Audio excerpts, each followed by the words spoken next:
en una tarde tan fría, tan poco acogedora, pero internamente tan trascendente, analizando las fuerzas místicas de la naturaleza. Pero yo creo, y seguramente que ustedes o muchos de ustedes están de acuerdo, que al esoterista suele denominársele un hombre poco práctico,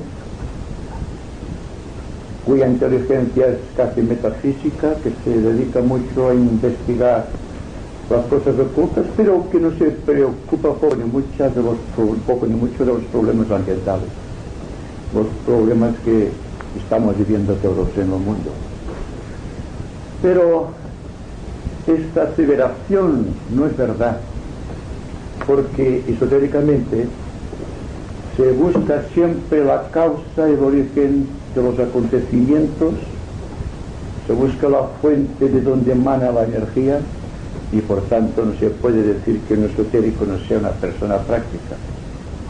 Se está buscando profundamente los problemas para que los acontecimientos externos sean livianos. En cambio, si partimos del punto de vista corriente del hombre común,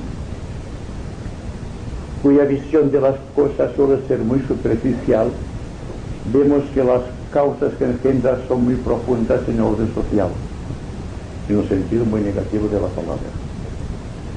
Y que por lo tanto quisiera que discutiésemos juntos el problema humano en su totalidad, el problema inmediato en todas sus fases, para ver si realmente el hombre esotérico no es un hombre práctico, porque al menos buscando la causa de una razón cualquiera, de cualquier hecho o acontecimiento, al menos tendrá la persona inteligente un sistema de relaciones muy adecuado para contrarrestar esta tendencia ambiental a oprimir al hombre en todas sus fases psicológicas.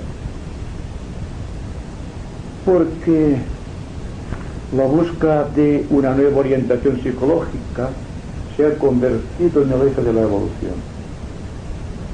Anteriormente, como ustedes saben, era el espejismo místico que conducía el aspirante hacia las alturas, buscando la aspiración superior, porque estaba viviendo una época cuya expresión era típicamente emocional y que por lo tanto el espejismo era su campo de batalla, lo que esotéricamente llamamos el Kurukshetra.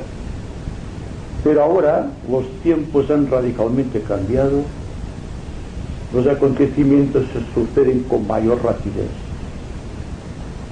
y los espejismos deben desaparecer para dar paso a una mente inteligente, una mente investigadora, una mente práctica.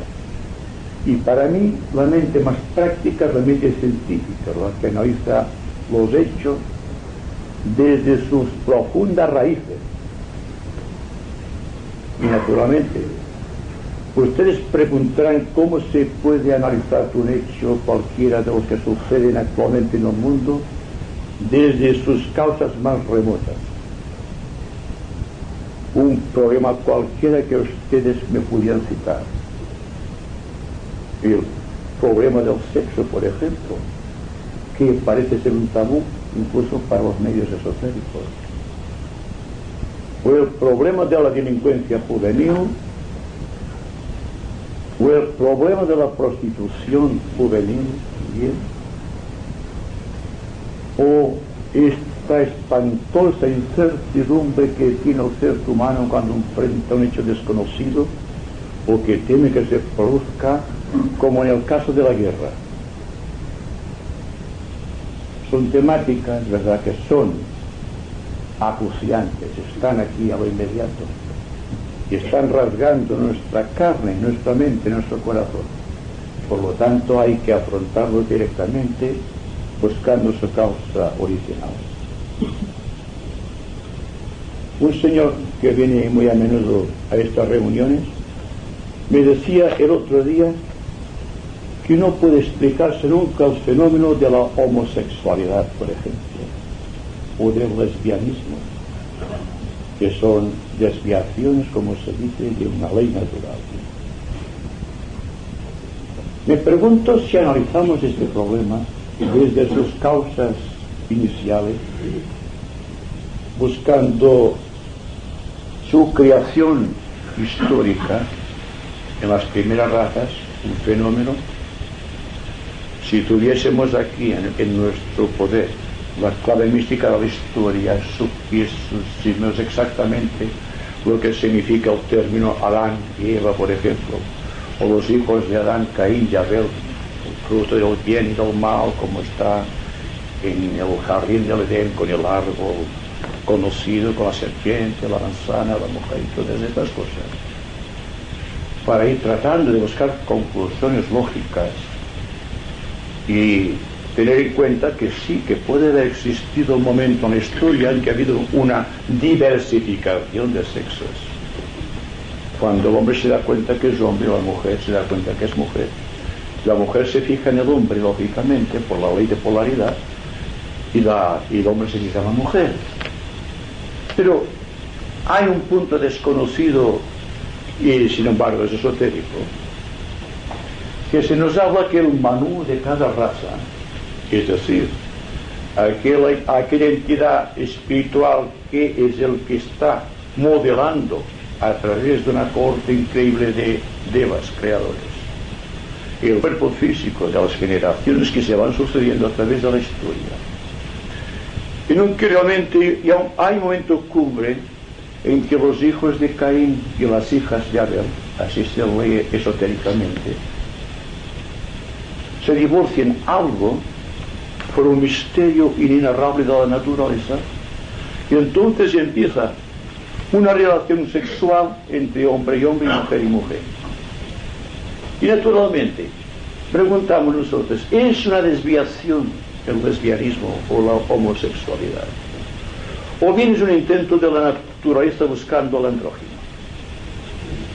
Porque naturalmente se nos dice, dando una explicación esotérica que puede estar al alcance de cualquiera que ha estudiado las leyes del karma y las de la reencarnación subsiguiente, que cuando una individualidad ha tenido una serie de encarnaciones en cuerpo femenino, al encarnar en un cuerpo masculino tiene tendencias femeninas y viceversa. Cuando existe un ciclo de vida en que la mujer nace con cuerpo femenino y al ciclo venidero tiene que nacer en cuerpo femenino, tendrá conciencia más femenina dentro de un cuerpo masculino. Entonces, aparte del gran problema social que representa la homosexualidad en sus fases variadas, podemos preguntarnos si esotéricamente hemos considerado este asunto desde un ángulo de vista muy humano, no desde el ángulo de la tradición y de las tendencias y de este espíritu que tiene el hombre de negar las cosas porque se apartan de la razón normal o correcta, y penetrar en el asunto del sexo, de la prostitución, como se llama sexual, entre entidades del mismo sexo, para ver que además del problema social y personal que puede motivar para esas personas que están psicológicamente o físicamente marcadas por esa tendencia, para que nos demos cuenta realmente de que existe un propósito quizá desconocido para nosotros, que está buscando el andrógino o el hermafrodita divino, porque no creo que el Manú de una raza se equivoque de esta manera lamentable en cosas que aparentemente tienen un sentido creador, sino que puede existir una motivación oculta y trascendente que desconocemos y que por lo tanto hay que guardar siempre la crítica, hay que reprimir el juicio aventurado para no caer siempre en las contradicciones. Examinando fríamente un hecho que es concreto, está a nuestro alcance desde un punto de vista muy psicológico y al propio tiempo muy esotérico, nos damos cuenta realmente de que la persona que adolece este defecto tiene que sufrir intensamente, por poco que lo analicemos, y que esotéricamente no podemos estar ni en pro ni en contra, sino examinar fríamente, con mucha serenidad el problema, y ver si podemos, mentalmente, emocionalmente,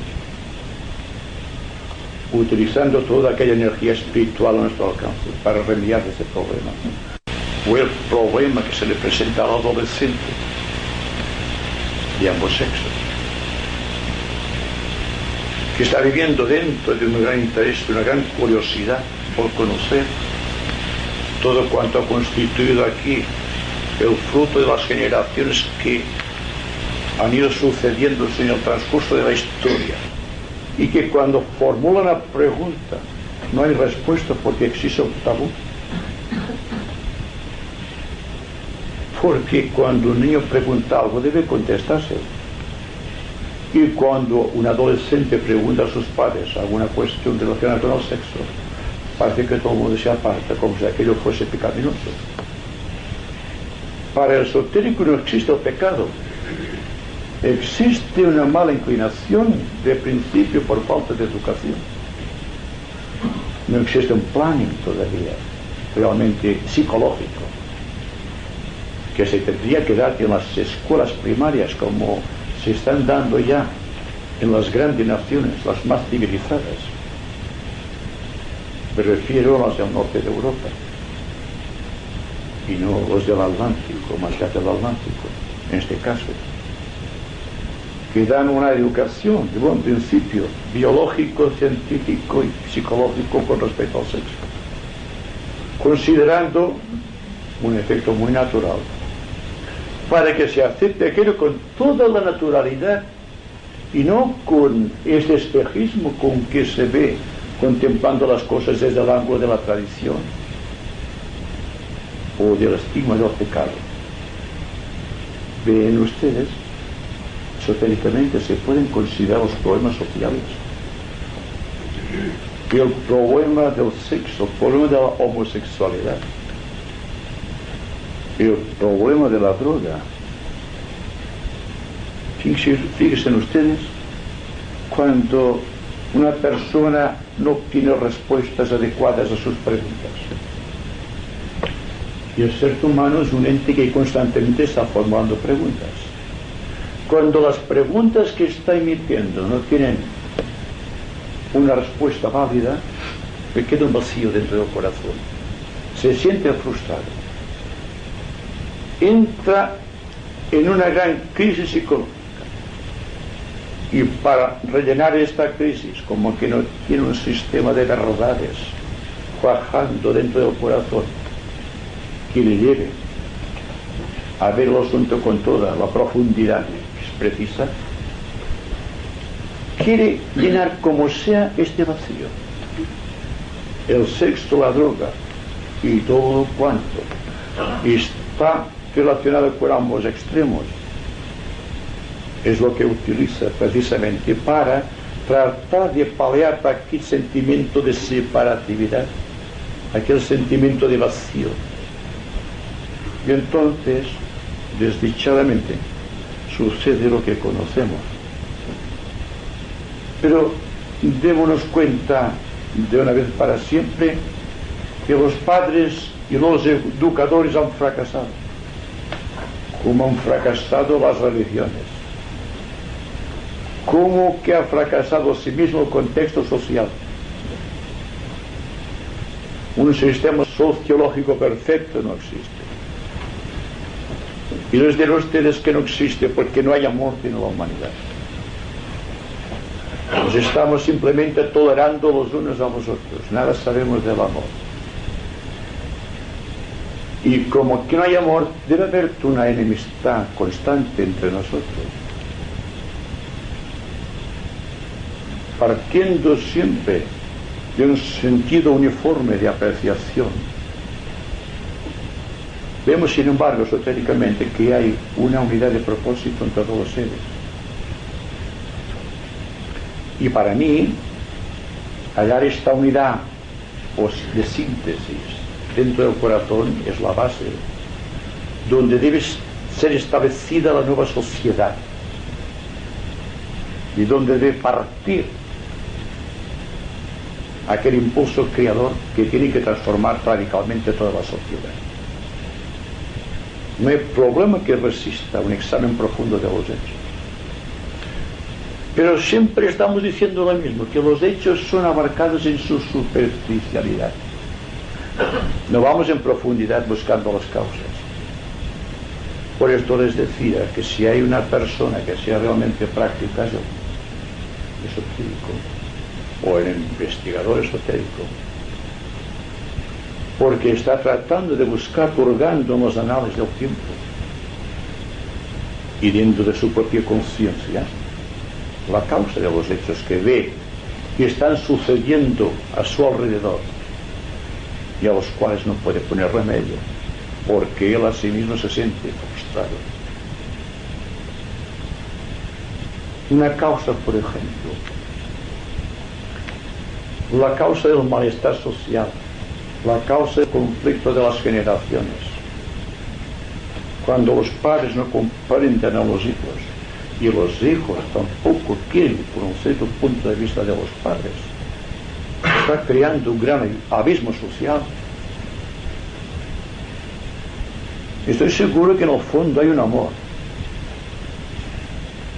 o una atracción entre los seres que constituyen una familia o cualquier grupo social. Pero si esta atracción no viene avalada por un gran sentido de amor, pero un gran aspecto positivo, se sienta un poco de compasión hacia los demás cuando sufren, la respuesta a cualquier interrogante surge sola, surge espontánea. No hay necesidad de esforzarse para darte una respuesta. Un maestro, por ejemplo, me refiero a un adepto de compasión y de sabiduría, es perfecto no porque sepa más, sino porque ama más. El sentido del amor abre las puertas de la inteligencia y de la comprensión. Y hay que aprender de los maestros, porque si cualquier hecho que consideramos inadecuado a nuestro punto de vista o antisocial lo analizamos sin ninguna expresión de auténtico amor, surge la crítica y el desprecio, y de la crítica y el desprecio nace finalmente la crueldad, y somos crueles los unos con los otros. Ustedes se dan cuenta de la crueldad que tenemos cuando vemos un hecho social y tratamos de apartarlo de nuestra vista porque simplemente nos molesta, y no tratamos de penetrar dentro de nosotros mismos preguntándonos la razón de aquel hecho. Por esto les digo que si buscamos las causas de todas las cosas que suceden, sin darnos cuenta, iremos penetrando dentro de nosotros mismos. No seremos rápidos en el juicio, sino serenos, y de esa serenidad surgirá la profundidad. Y esta profundidad nos llevará a las causas subyacentes en todo cuanto existe. Porque, como se ha dicho siempre, el problema del hombre no es solamente un problema de tipo humano, sino que dentro de este problema está implícita toda la jerarquía, todo aquello que constituye el núcleo espiritual del universo, y que por lo tanto el esotérico, siendo muy práctico, muy científico en sus averiguaciones, se convierte en un interlocutor válido para cualquier situación, porque de una u otra manera está explicando las cosas del reino de Dios. El reino de Dios no es solamente místico, es dinámico y atractivo por naturaleza. No se halla en el romanticismo espiritual, en la metafísica, ni en la evasión del problema material, sino que está precisamente en este modo de vivir tan sereno y al propio tiempo tan profundo, que puede encontrar una explicación razonable de cualquier hecho que se vaya produciendo en la existencia. Creo que fue el maestro Kutumi, en cierta ocasión, que dijo que el problema que enfrentaba la jerarquía no era precisamente que el hombre no comprendiese exactamente el reino de Dios en su integridad, lo cual vendrá a su debido tiempo, sino porque los seres humanos no querían comprenderse entre sí, que había una separatividad constante, que no se habían dado cuenta que el propósito que anima a cualquier ser, hombre o mujer, dentro de cualquier contexto social o dentro de cualquier grupo organizado, es idéntico. Y si existe uniformidad como es de ley, es decir, que si no existe uniformidad como debe ser, hay la posibilidad de que el individuo, a través de su propia singularidad y de su propio camino distinto de los demás, ejercitando su pleno derecho a la libertad, puede ver las cosas a su manera, siempre y cuando no se olvide de que está partiendo de una unidad de propósito y que la divergencia siempre es del ángulo de vista superficial y que el propósito está en el centro, y que por lo tanto, si fijamos la vista en el centro, cualquier camino, cualquier sendero será bueno, porque estará enraizado en lo profundo del corazón de la propia divinidad. ¿Acaso no somos diferentes para mejor comprendernos? Si existen los colores, existen las notas, si existe el proceso de la diversidad, es para que seamos precisamente conscientes los unos de los otros.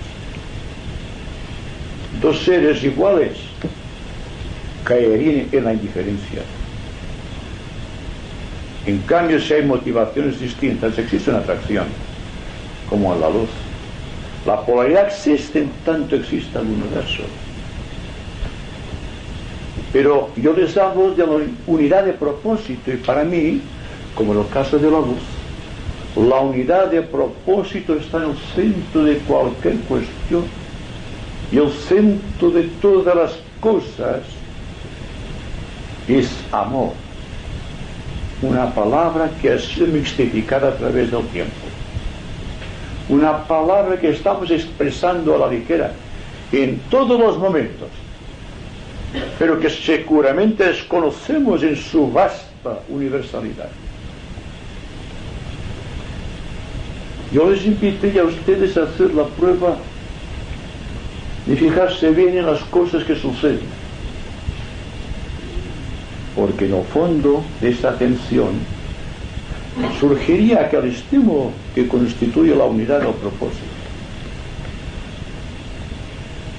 Se darían cuenta que cualquier situación arranca del mismo propósito y que por lo tanto es hermana una situación de otra,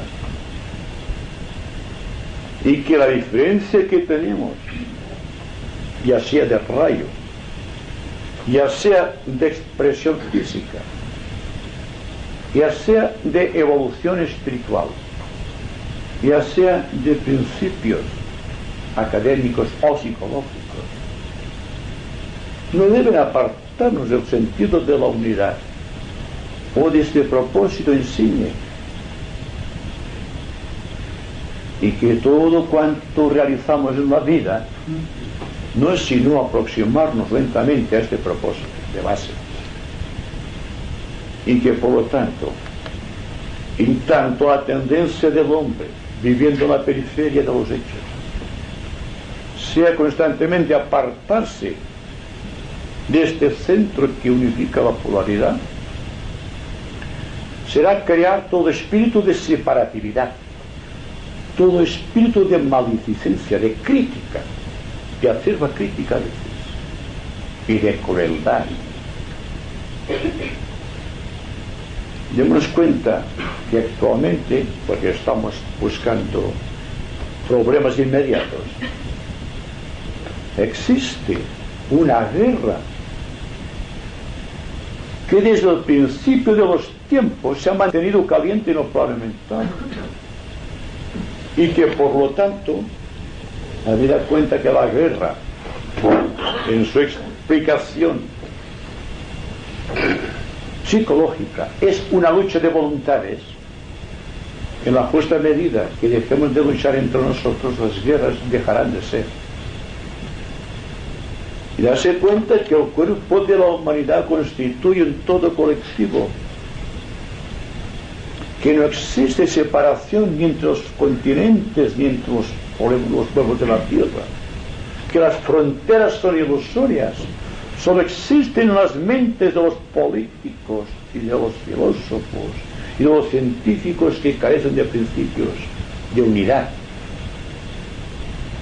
Y si queremos destruir las fronteras, tendremos que ir nosotros ya al centro de la unidad, para de esta manera restablecer un equilibrio social y nuestro medio ambiente, para que la suma de muchos medios ambientes sociales conduzca a una generación dentro de la cual esta generación sea capaz de ver las cosas con tal claridad que siempre será el primero, no el más fuerte, sino el más inteligente, el más apto, el que más amor pueda tener en un momento dado de la historia.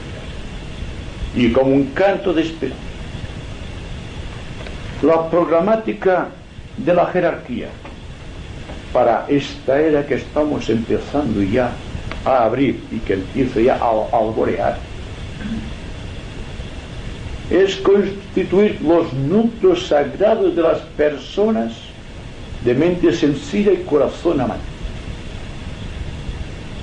que sean capaces de polarizarse en lo superior, que reconozcan el valor de lo material que nos rodea, pero sabiendo pasar por encima de estas cosas y cifrar toda su atención en el centro de cualquier cuestión y en el centro de cualquier ser humano.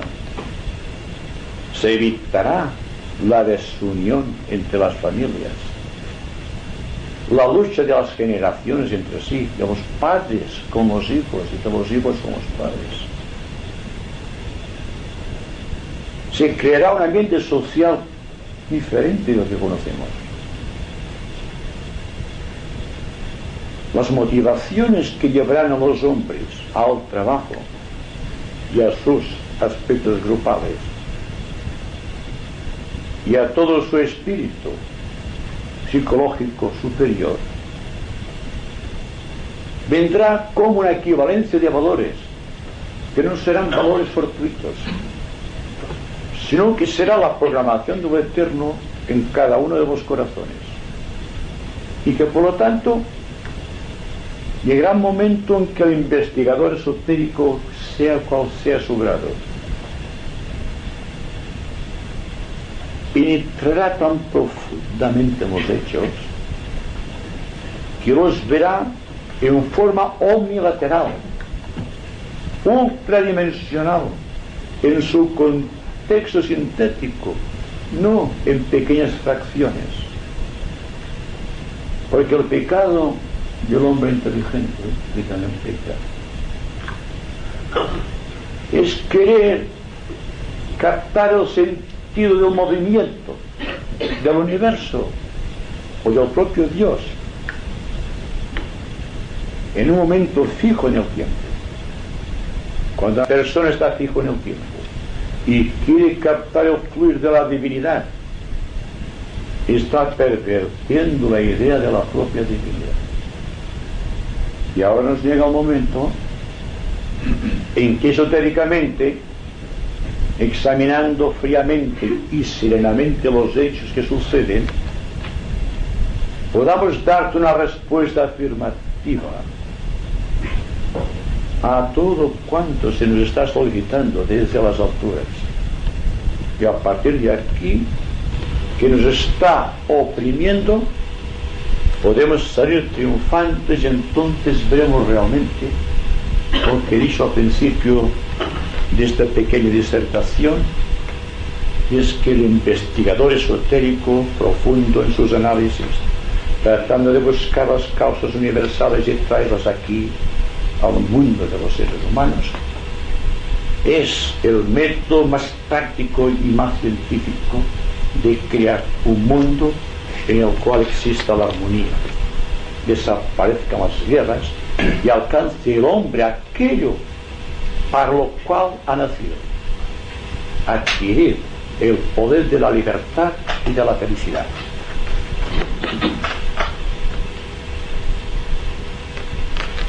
Podemos extender estas ideas. Si ustedes desean preguntar algo más concreto sobre lo que hemos dicho.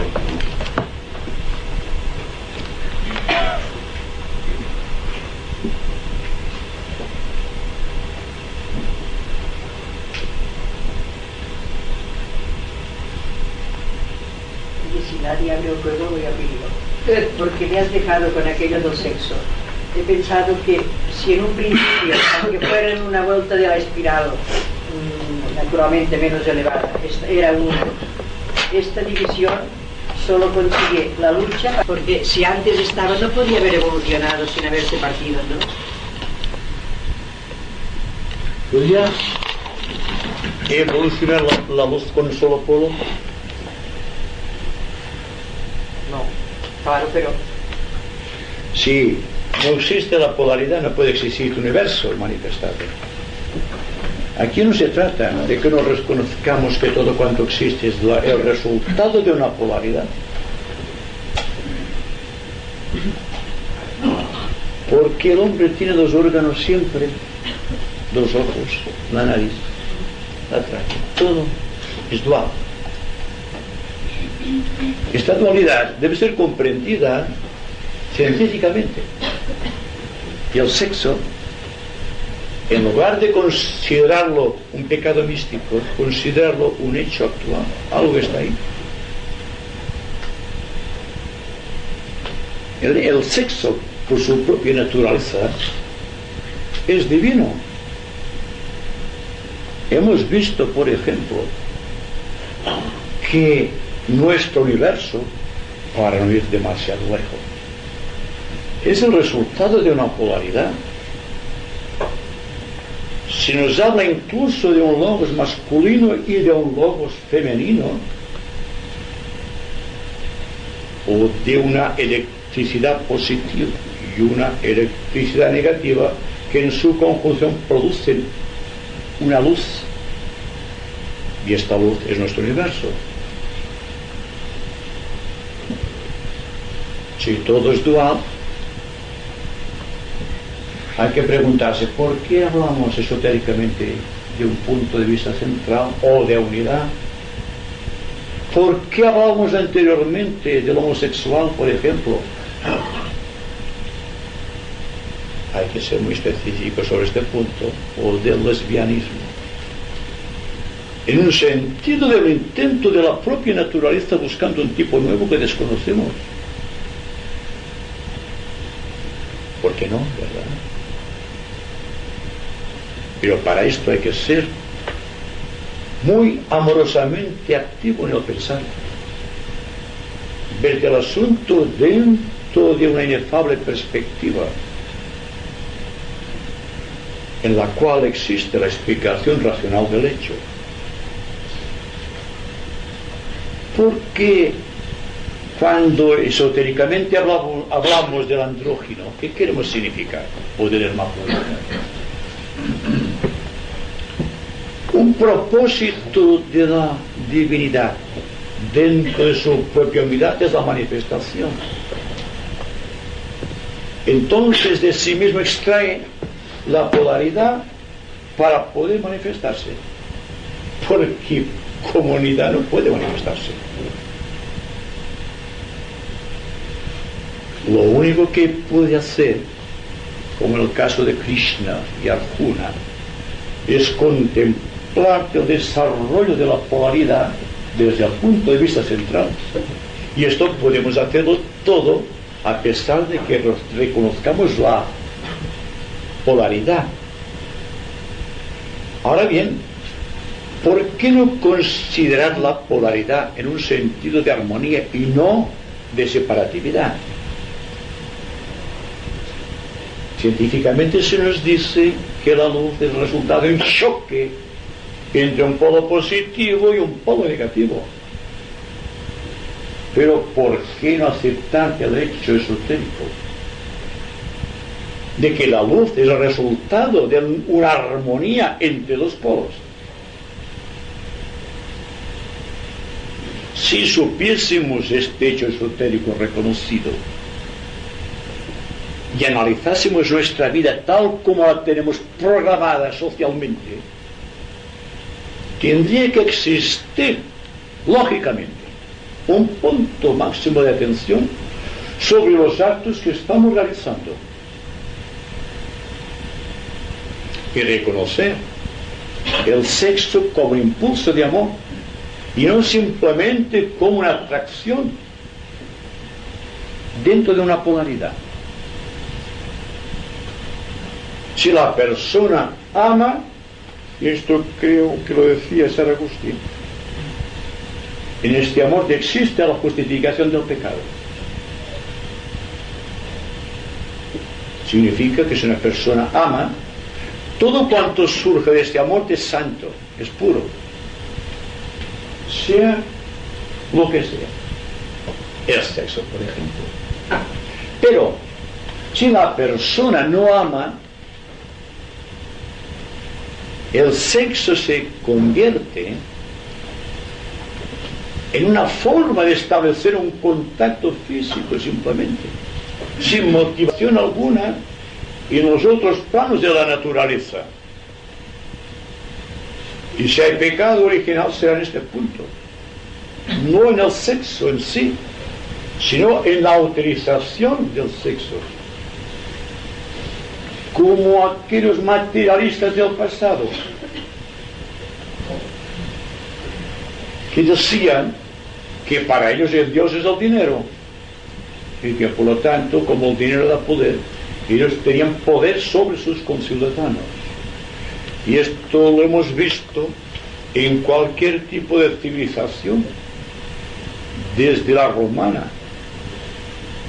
hasta la egipcia, pasando por la helénica. Pero realmente es así. El dinero es malo en sí. Con dinero podemos comprar algo que sirve precisamente para las buenas necesidades o las necesidades de la humanidad, para remediarlas. Es la utilización en un extremo contrario. Cuando utilizamos el dinero para comprar armas o instrumentos bélicos, es entonces cuando el dinero realmente es negativo. Pero el dinero, consideren ustedes como sexo una energía que hay pocos hombres en el mundo que sepan utilizarla correctamente, me refiero. ¿Por qué existe este temor de la guerra, por ejemplo? Porque el hombre, me refiero al hombre y la mujer, están siempre dentro de uno u otro de los ámbitos de la polaridad. Y cuando, esotéricamente visto, existe un desequilibrio, se produce la guerra. Cuando el bien y el mal están equilibrados, no existe ni bien ni mal, existe algo que desconocemos, pero que, siendo el producto de un gran equilibrio, será forzosamente mejor que lo que había antes. Porque entre lo bueno y lo malo tiene que haber algo superior. Y a esto me refiero. Cuando existe el equilibrio en todos los órdenes de la naturaleza, existe también el peligro de que todo cuanto hemos ido creando a través del tiempo, habiendo fermentado convenientemente en los planos sutiles, el plano astral y el plano mental inferior, se convierta en la preparación, en la causa o la motivación de una guerra o de cualquier desastre. Según se nos decía asrámicamente, los devas se encuentran hoy día desconcertados porque el ser humano no cumple con su misión, porque a medida que el individuo va poniéndose a uno u otro lado de la polaridad, el aspecto positivo o negativo, alejándose del centro, está creando desequilibrio en la naturaleza. Y como precisamente que dentro de la naturaleza lo que está tratando de hacerse es un gran equilibrio, al no poder realizarse, al no poder las huestes déricas cumplir correctamente su misión, entonces vemos lo que estamos viendo.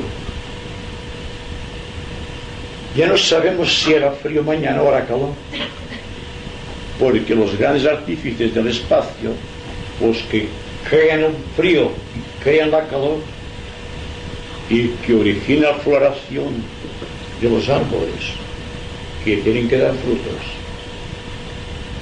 se mueven por instintos ecológicos creados por el hombre. Y cuando existe una ecología creada por el hombre en un nivel de la naturaleza sin equilibrio, este desequilibrio crea cosas fuera de tiempo, más allá, digamos, de lo que tendría que producirse. Ustedes pueden decir, es que a medida que nuestro eje de la Tierra va enderezando su perpendicular por sobre la eclíptica, estos hechos son naturales. Es natural que exista un cierto desequilibrio entre la primavera y el verano, el otoño y el invierno, pero no será bruscamente como se está produciendo. Es la brusquedad lo que demuestra, ya sea ecológicamente, ya sea psicológicamente, lo que da cuenta de la situación del ser humano ahora y aquí, y que por lo tanto, lo mismo que podemos decir con respecto a la ecología, debido a que estamos trabajando de una manera desequilibrada y inarmónica, se puede aplicar a la sociedad, se puede aplicar a la política, a la ciencia, a la educación, al gobierno de los pueblos. Y veremos que esta disparidad, esta falta de equilibrio, conduce a las tensiones. Y cuando en un país hay tensión, cuando el corazón no puede estar atento a lo que sucede, sucede la frustración. Ya estamos de nuevo en la frustración, porque la frustración tiene tantas causas que realmente tenemos que estar muy atentos a las causas para saber la manera de remediar el aspecto social. Sí. ¿Cómo podríamos erradicar, digamos, el dolor que surge de la frustración? ¿Qué tipo de contención es necesaria para eludir esta frustración? frustración que se nos presenta a nosotros por múltiples maneras. La frustración hoy día es un hecho casi total dentro de la sociedad humana. A pesar de que hemos hablado de la frustración de la juventud con respecto a muchos temas, este gran vacío, esta implenitud que sentimos todos, esta falta absoluta de seguridad que crea la frustración y que crea este vacío,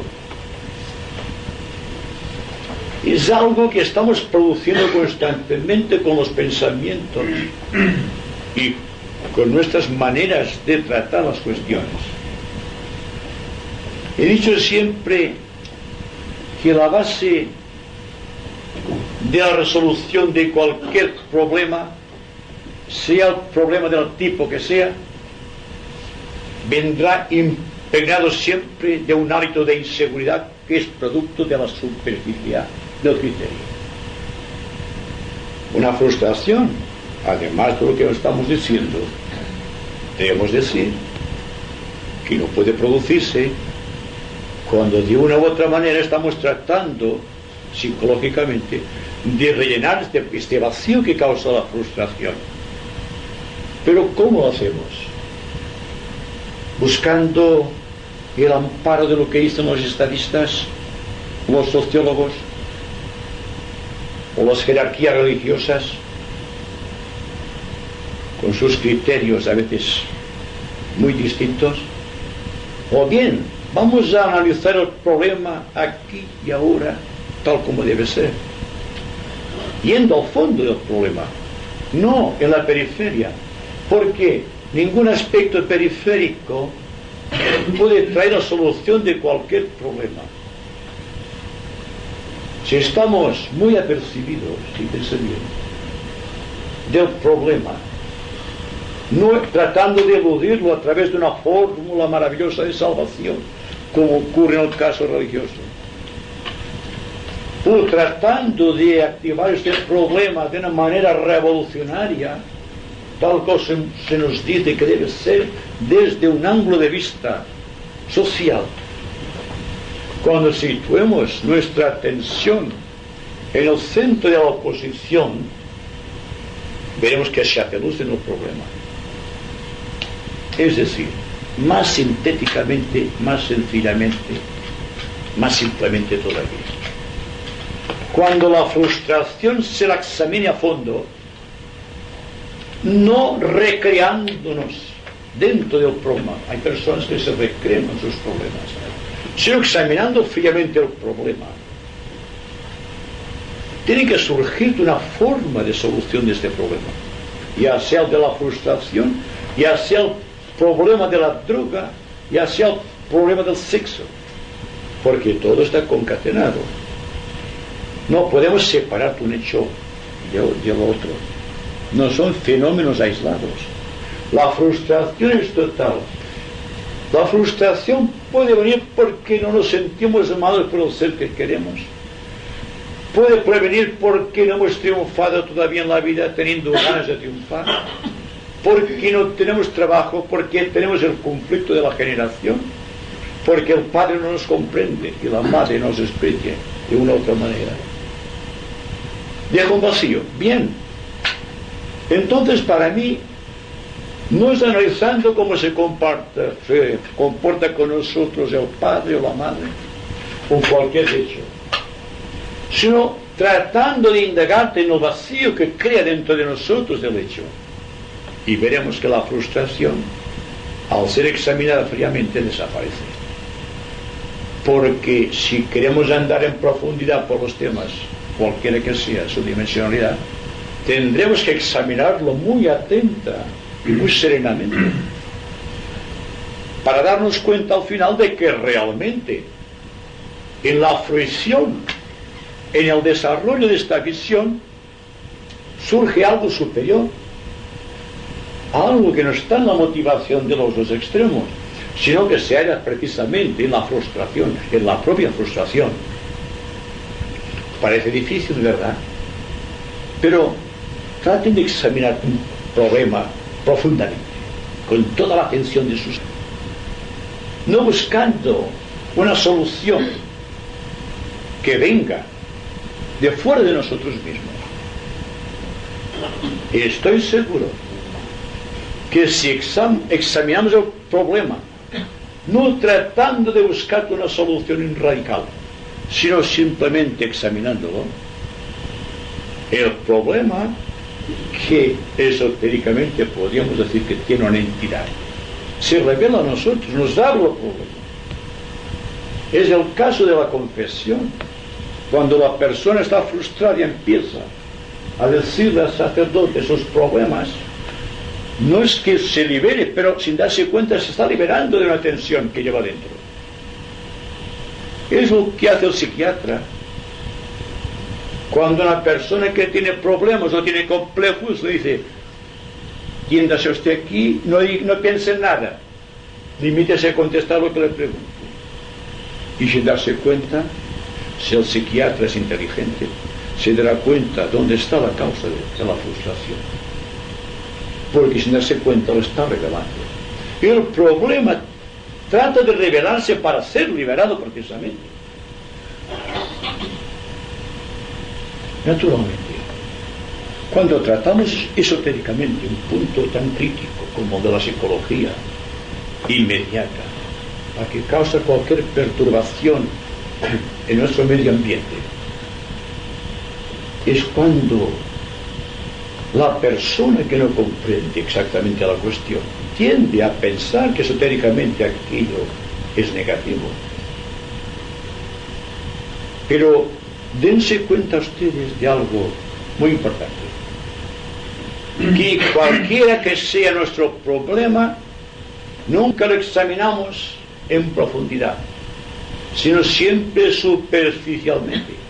¿Y saben ustedes por qué se examina superficialmente? Porque el que examina forma parte del problema, es el mundo emocional. Si examinásemos el problema desde la mente, dejando la emoción a un lado, veríamos las motivaciones que han llevado a aquel estancamiento de energías que ha creado la frustración o ha creado el problema. Entonces surgiría una motivación superior que desconocemos, pero que sería resolutiva. Naturalmente, hay que ser muy cauto en el hablar, en el sentir, en el expresarse, en el pensar en forma muy superficial sobre cualquier cuestión, porque por su propia naturaleza el ser humano busca siempre la línea de mínima resistencia, la línea de mínimo esfuerzo, y por lo tanto esta línea de mínimo esfuerzo es siempre el cuerpo emocional. La frustración es emocional. La solución siempre viene cuando examinamos mentalmente el problema, y lo examinamos en profundidad, porque dejamos la emoción a un lado. El problema del amor, por ejemplo, cuando una persona no nos ama, el problema no está en que no nos ame, sino que estamos tan ligados al problema del amor de aquella persona que la mente deja de funcionar. Somos un amasijo solamente de emociones, pero sin mente que pueda calibrar, que pueda darte una orientación. Les estoy diciendo simplemente que en la medida que vayamos integrándonos mentalmente en cualquier cuestión, dejando a un lado los aspectos emocionales o astrales, como se dice esotéricamente, de esta justa medida iremos adueñándonos del secreto de la propia frustración, y en consecuencia la frustración desaparecerá. Y como que la frustración es total, al menos la comprensión plena de la frustración individual sea el fermento redentor para muchas frustraciones de tipo social.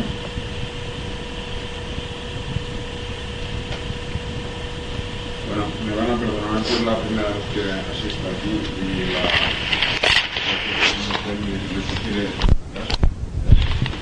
y desconocidas provenientes de remanentes de pasadas subrazas del pasado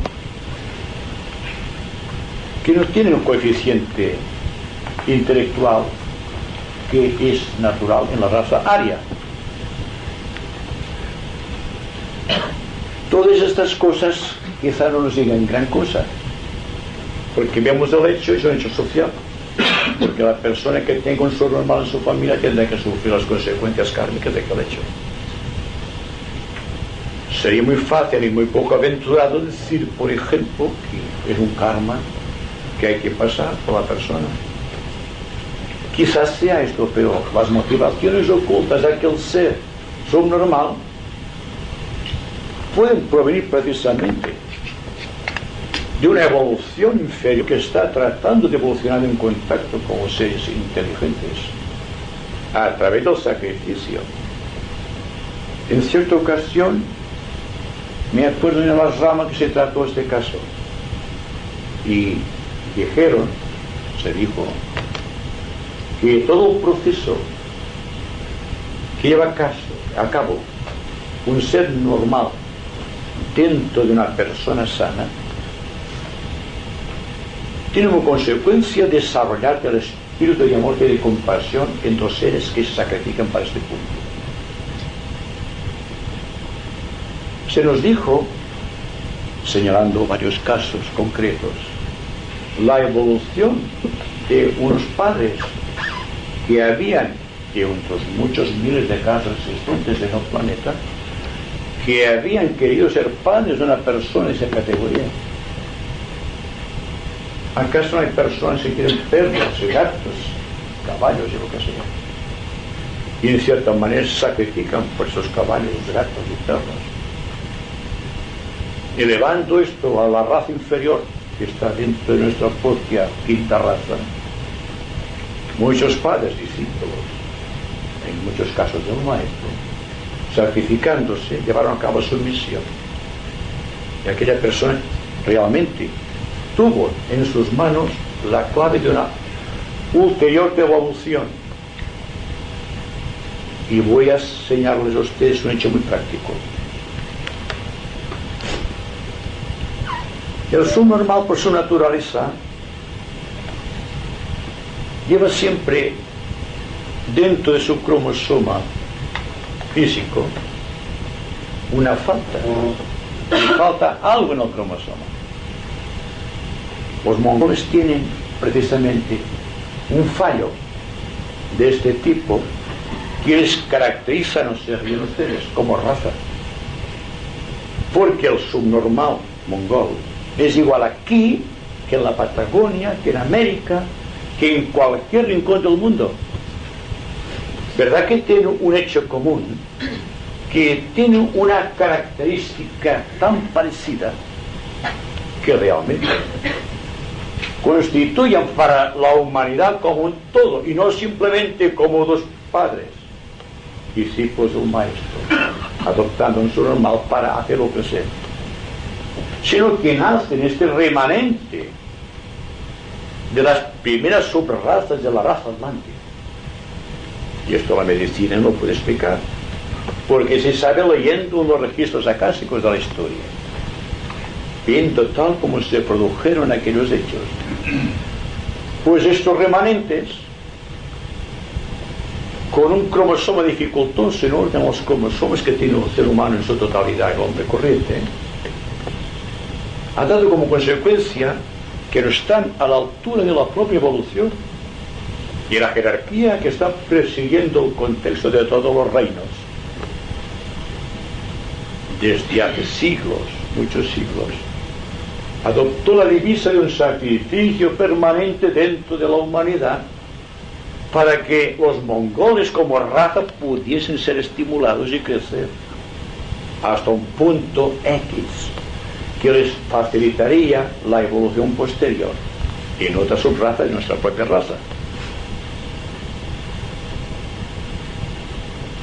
Existe luego, prescindiendo del razonamiento esotérico, buscando solamente la cosa íntima y espiritual. El amor que suele producir un hijo que nazca en esas condiciones.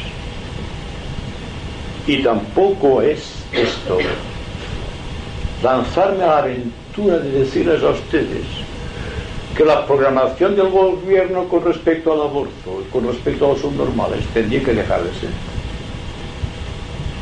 Porque aparentemente estoy diciendo, pues no hay que abortar en un caso de subnormalidad. Porque si este caso tuviese que ser, sería a pesar de todas las programaciones del gobierno. Porque hay hechos que están más allá del gobierno. Y están bajo la regencia de un gobierno interior y que por lo tanto deberá producirse un hecho sintomático. Y el aborto tendrá que ser una necesidad histórica, quizá no inmediata, cuando el ser humano haya revalorizado todo aquello que es todavía subnormal. Pero en los demás casos solamente les diré algo, que el ser humano tiene 9 ciclos de vida. Nace al cabo